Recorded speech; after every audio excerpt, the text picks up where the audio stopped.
लगाए इन्फेक्शन हो जाई गाल में, जबरी जनी लगाए इन्फेक्शन। नमस्कार प्रणाम, हम उदय उजाला रुआलम के हमारे चैनल में स्वागत बा।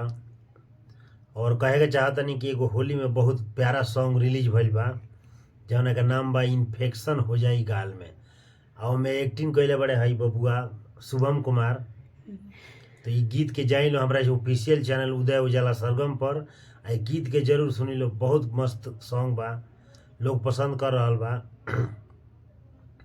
हरी की जबरी जनी लगाई इन्फेक्शन हो जाई गाल में, कि केमिकल रहत जाऊ कि केमिकल रहत जाऊ आ रंगे आ गुलाल में, आ जबरी जनी लगाई आ इन्फेक्शन हो जाई गाल में।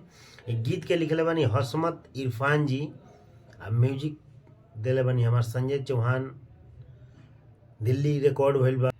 और एक्टिंग करे वाला ही बबुआ शुभम कुमार जी। कुछ बोले हम। और इनका पहला फेस कैमरा था तो थोड़ा शर्म आ रही होगी, बाकी वीडियो जरूर देखिएगा। और तुम कुछ बोलना चाहोगे, बोलो। और गाइस जो इसमें मैंने डांस किया था वो भी आप बताइए कैसा हुआ, कमेंट में सही है डांस या गलत है।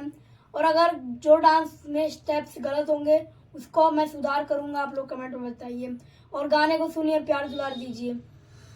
कि लाल लाल कईनी गलिया जबरी जानी लगाए इन्फेक्शन हो जाई गाल में, जबरी जानी लगाए इन्फेक्शन हो जाई गाल में। बेरी दाबी न बेरी बेरी हमारा के दीवाल में।